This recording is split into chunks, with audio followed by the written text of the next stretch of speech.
Hello everyone, Tmmgamer here, and today I have the pleasure of bringing you another one of my football talk videos. Now, before I get into the commentary, there's just a couple of things I wanted to mention. Firstly, as you can probably tell, I have got a new microphone. Now, it's a Blue Snowball microphone. It's a really popular and pretty good microphone, to be honest.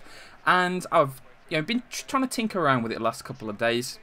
But this is my first proper commentary attempt with it, so I'm not sure about the best settings for this microphone yet. I haven't done too much tinkering on Audacity to get the perfect voice settings, and I'm unsure whether I'm going to need a pop filter for this microphone yet. So treat the next couple of commentaries as a little bit of an experiment while I tinker around to find the best settings. But there's no doubt the voice quality of this mic is already tons better than my new headset microphone, which really wasn't up to much. So it's definitely an improvement already, and it's only going to get better. So I hope you enjoy the new mic quality. I'm certainly enjoying it, having a nice little professional looking mic sitting on my desk instead of that awful headset mic. It really was pretty bad, wasn't it? But never mind about that. Good news about the microphone, and just wanted to quickly talk about the game. Now, this is a really interesting game. I played this yesterday before I went out with some friends to see a film.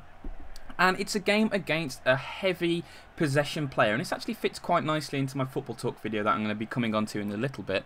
But this is a really interesting game to watch in the background. It's a very high scoring game. That's one thing I'm going to say about it. I know you guys don't like me spoiling the score, so I'm not going to do that.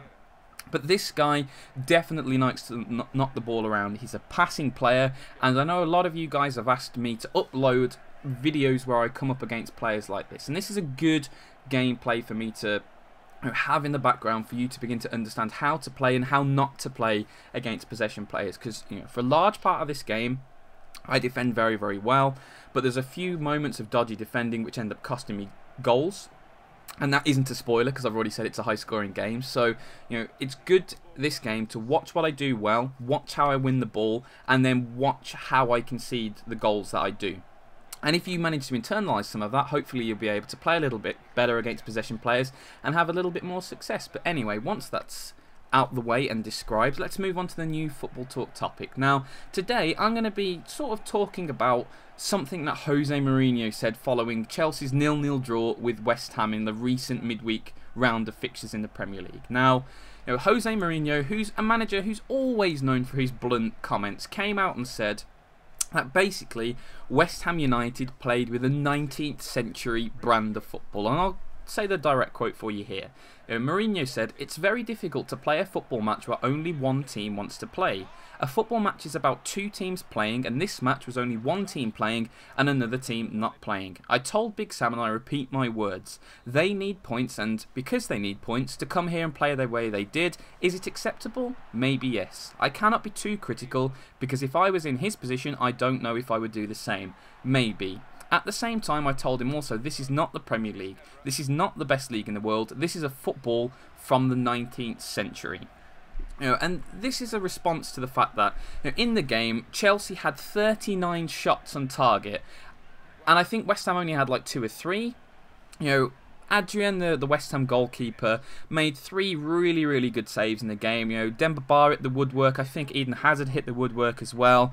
But in the end, Chelsea were frustrated by a very disciplined defensive display from West Ham, who picked up a point away from home. And that's very difficult to do at Stamford Bridge. But that's the sort of discussion that Mourinho's on about. That one team can be so utterly dominant and have 39 attempts towards goal, not on target, but at goal. I think there were about 10 or 11 actually on target.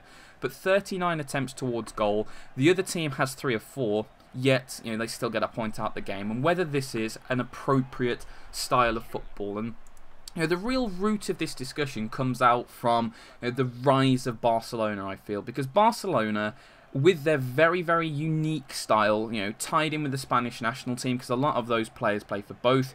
If you look at the engine room of that midfield, the Xavi and Iniesta, they've been the core of both Barcelona and Spain for a very long time now.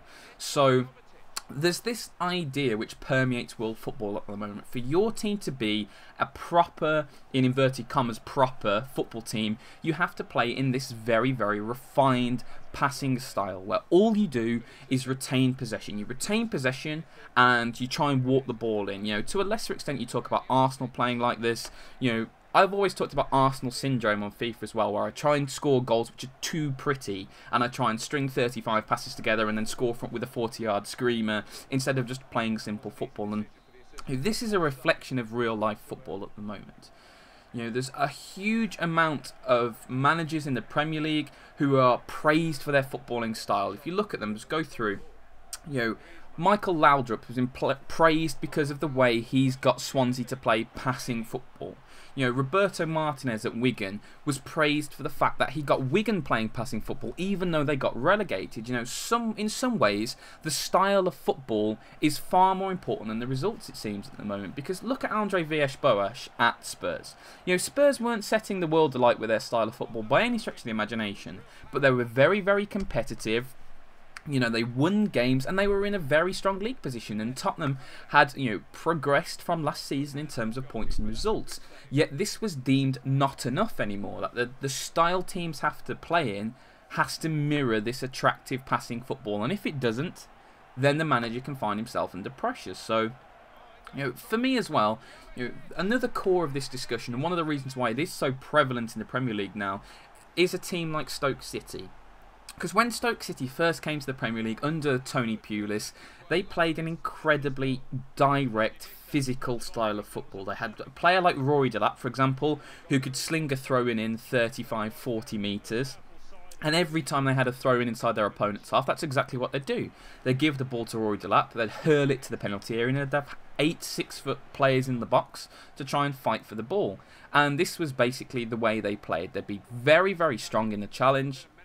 They'd get the ball upfield for set pieces, and they'd do the best to score from that. So that was a very, very direct style, and it drew a lot of criticism from managers like, for example, Arsene Wenger. Arsene Wenger was a very, very strong critic of Stoke City, and in some ways still is, because even though Mark Hughes has come in, another example of a club sacking a successful manager because of the style of football played, Tony Pulis did very, very well at Stoke, really. Took a team that had never been very established in the top division, and now if you think of Stoke City, they're a very established Premier League team, there's no doubt about that. So, Mark Hughes has come in with the mission statement to play a more attractive, in inverted commas, brand of football. So you can begin to see what's happening all over the league now. There is this expectation of teams. It doesn't matter who you are, it seems, that you have to play in this same style. And for me, I think that's very, very regressive to think like that. There is not one style of football. At the end of the day, the only stat that matters in a football game is the final score. It doesn't matter how many shots you have, how many passes you make, how many tackles you make. The score at the end of the match is really the only important thing in determining the success of the day for a football team. And I think that's begun to be sort of washed out of the game, and it's got to a point now where possession football has become so necessary for a team to be deemed successful that it's actually hurting some of the football matches. And the key example of this is the Spanish national side. Now, the Spanish national side is one of the most glitteringly talented sides I have ever had the fortune to see. There is no doubt they are truly exceptional. I mean, to win the amount of professional international tournaments they have won in a row is quite simply sensational. It's debatable whether that record will ever be eclipsed. To win 3 major tournaments in a row and to have a very, very good chance of winning the 4th as well, they still have a fantastic side, is a great achievement. But the Spanish national side, I remember watching World Cup finals and the match against Italy, where, to be honest, I found them quite boring because 95% of the action took part in the middle of the field, and all of these glitteringly world-class players kept the ball fantastically well, but it was very, very dry. And I always find that the games I enjoy the most are end-to-end, are, fast-paced, a little bit more direct. I'm not saying long ball, but certainly with the intention of getting the ball forward to create chances. And, for example, the game like Aston Villa-West Brom, 4-3 game, end-to-end, some direct football in there, but both teams went out to win that game. There was no, just we'll keep the ball and take the sting out of the game. It was, right, we've got the ball now, let's get it upfield, let's try and get a shot on target. And that is the mentality that I enjoy much more than this passing one. And I think now football has turned too far to this passing mentality, and it's begun to turn its nose up at all of these other styles. And for me, Jose Mourinho is a little bit hypocritical when he criticises the team for being solid and defensive. Because Jose Mourinho built his reputation on playing football like that. Look at his wins in the Champions League with teams like Porto and most notably Inter Milan. Inter Milan went out against teams like Barcelona with a solid game plan. They went out there to put themselves about, to put challenges in, to negate the opposition team from having any success, and then when they got the ball they would direct, they'd counter-attack, and they'd try and score goals that way.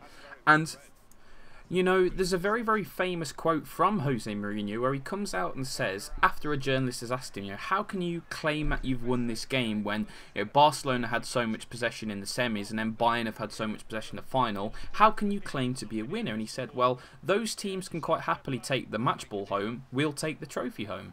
And you know, this is what I firmly believe should happen with a game of football. You know, it is not simply pass, pass, pass, pass, and if you string 300 passes together, we'll give you a goal by virtue of how many passes you've managed. Not at all. You know, at the end of the day, it's the final score that counts, and you know, Jose Mourinho is the best example of doing this, winning the Champions League with an Inter side that was really on the decline. It had a lot of players who were, you know, if not past their best and certainly aging, players like Lucio and Maicon, that he got the best out of by playing a very, very specific style. And for him now to, you know, denigrate and talk down a very, very similar style of play, obviously with much less talented players at West Ham, but a similar style of play, is a little bit hypocritical. And you know, a large part of this will just be frustration. Obviously, you know, Jose Mourinho and Chelsea should expect to beat West Ham United at home, no problems. With the quality they have, especially their attacking quality, some unbelievable players, they will see this as 2 points dropped. Absolutely no doubt about that. But you know, this wider criticism of the style of football is definitely prevalent now in football as a whole, and I think it's very, very counterproductive. You know, the person who I respect the most as a manager for what he thinks about the style of football is actually Sean Dyche at Burnley, and he came out and said in an interview, you know, he was being interviewed on Sky Sports News over the Christmas fixture period. I think it was either early January or very, very late December.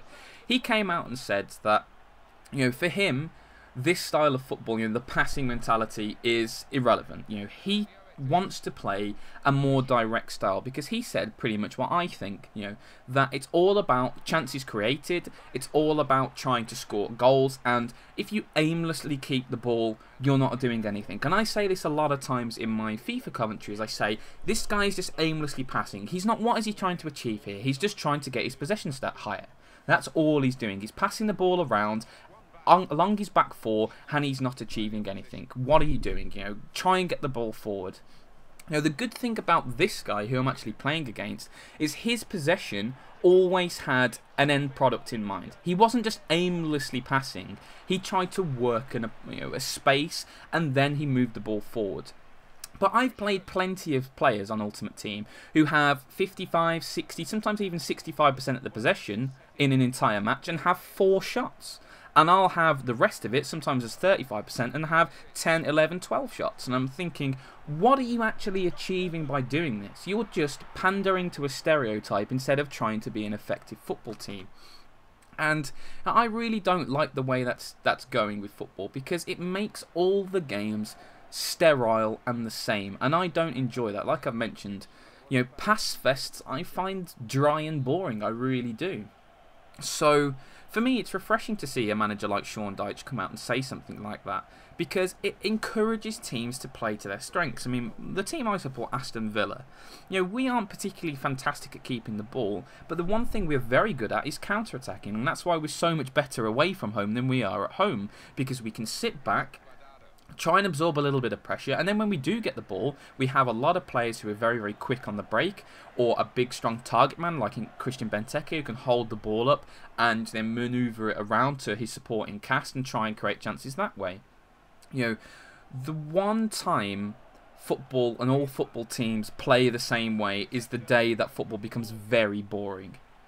You know, for me, one of the great interesting factors about football is there are so many different ways to play. Ultimately, it's all about kicking a ball into a net in between some iron sticks. That is the ultimate game of football. But the way you can achieve that is so completely different.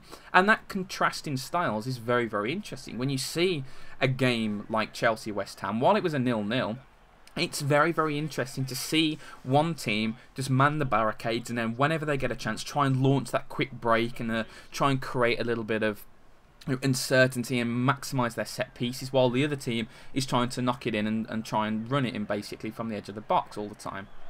And I find that much, much more appealing than these just teams knocking it around their own half aimlessly. And this is the thing I try and preach on FIFA so much.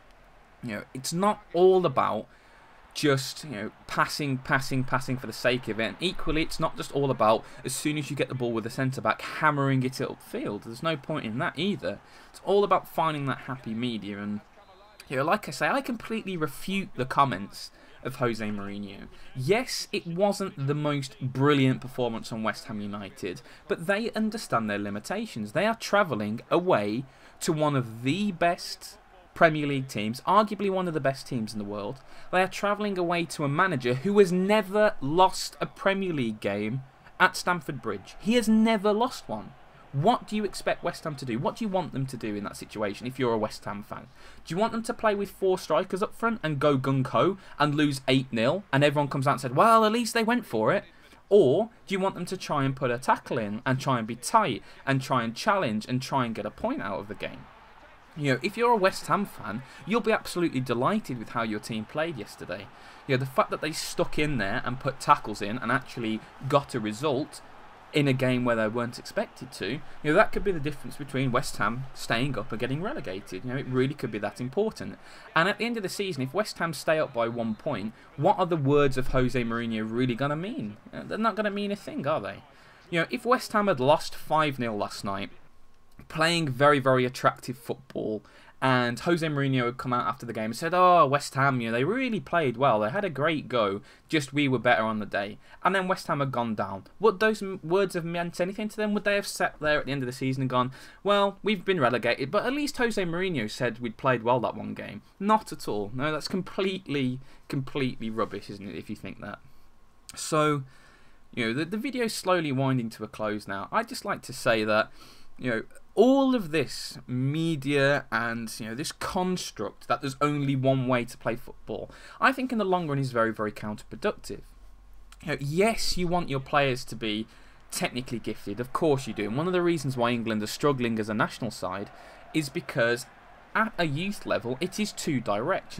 It's all about lumping it upfield to the 13-year-old kid who's developed earlier, and he's now 6'3" while the rest of the other players are 4'0", and he just muscles his way through and whacks it into the top corner because the midget goalkeeper's playing in a full-sized goal. Obviously, that's not going to help anyone in the long run.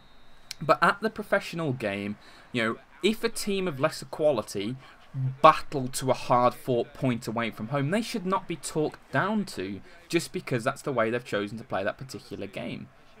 All of these styles and all of these different opinions and different ways of playing are what make football so compelling to watch. And like I said earlier, the day everyone plays the same is the day football becomes incredibly dry and boring. So guys, that's me done with the video today. I really hope you've enjoyed it. I hope you've enjoyed watching the game in the background as well. It's a very, very interesting game to watch.